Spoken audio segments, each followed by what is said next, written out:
What's up, YouTube? Now, true to my word, what I said, part two, I was going to write you guys, or not write, do another video to tell you the truth about my experience with KSM Carrier Group or A2B, whichever one they go to. They're the same company.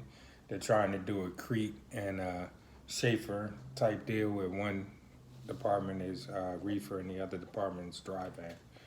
But truthfully, they really don't have their stuff together. So, all right. So basically, what I want to talk to you about is, besides all the problems, if you watch part one of this video, I was kind of upset when I actually did that video in the truck when I was returning the truck back.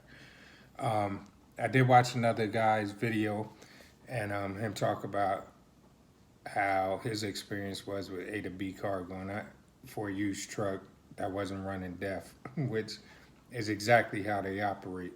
I did have a new truck though, so I didn't have those issues, but I did have some issues as far as like my plate. I got a brand new trailer with a temporary tag, and I kept telling them for 2 weeks before it expired that the tag was going to expire, and asking them how they were going to get the tag to me.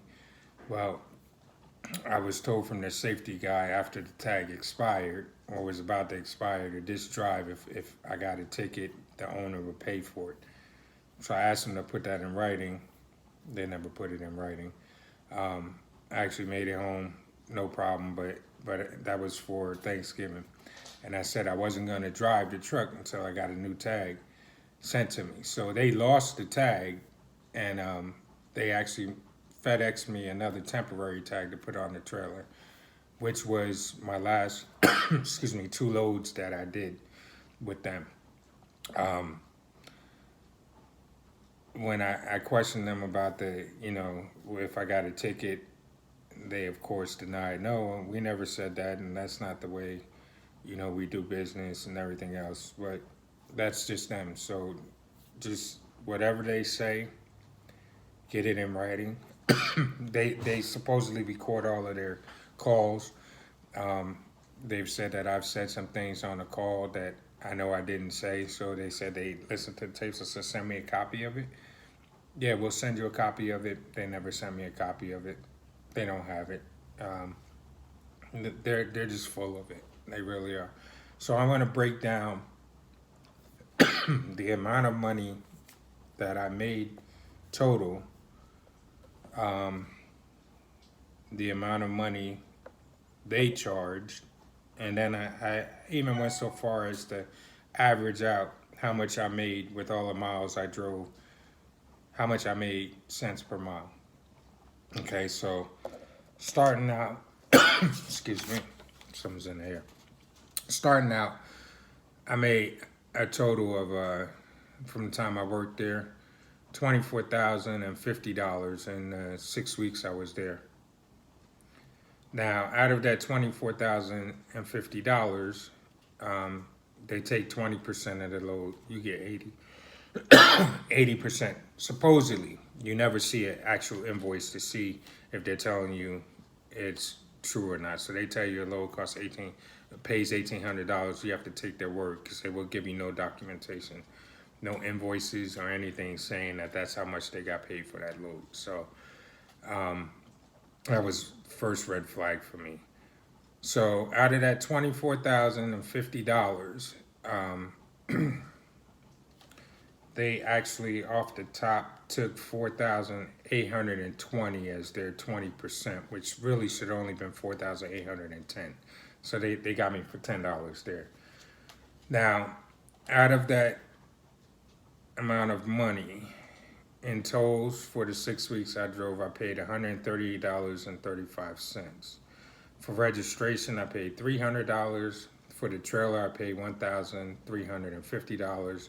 For occupational insurance, I paid $300. A $250 deposit was taken out of that, and I'm not really sure what that's for. My escrow was only $250. Pre-pass, I paid $42. That's just for the unit itself. That's how much they charge you, $7 a week to rent it.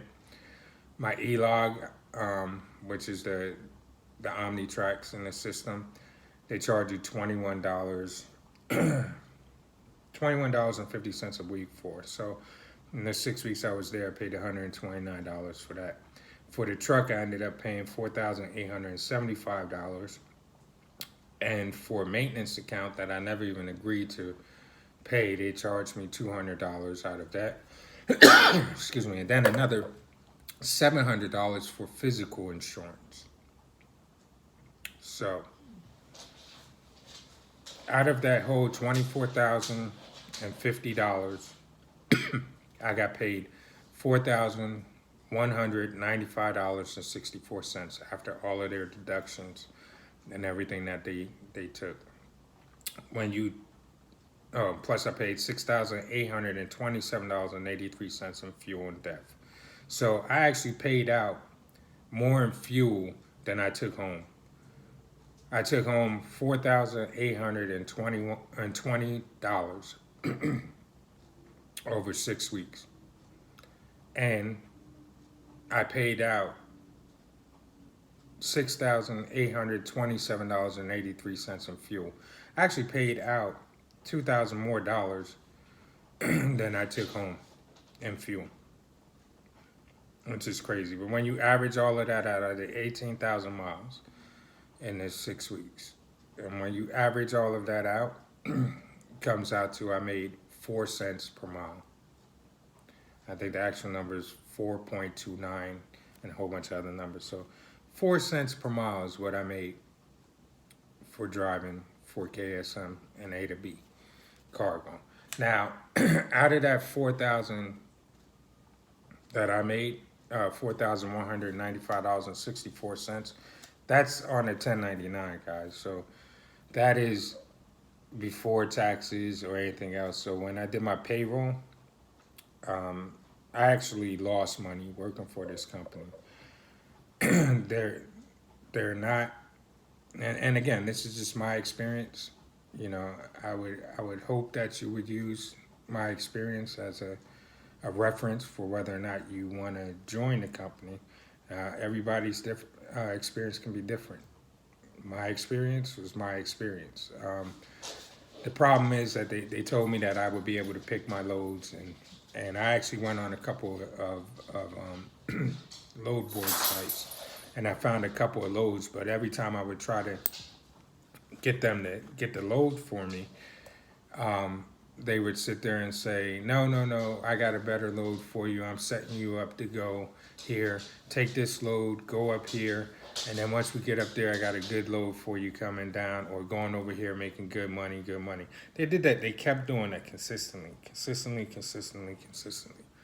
So I was not able to get the loads that I wanted. You're pretty much stuck because I'm not running under my own authority. So I'm running under their authority. So I'm pretty much, they dictate how much you're gonna make. So by dictating how much you make is how much they know you can take home. And I guess before the holidays came up, they knew the holidays were coming up. So they were kind of keeping my loads, keeping me where I needed to continue to keep working. See, before I even started there, I talked to the recruiter. I told him that I wanted the week of Thanksgiving off and the week of Christmas to New Year's.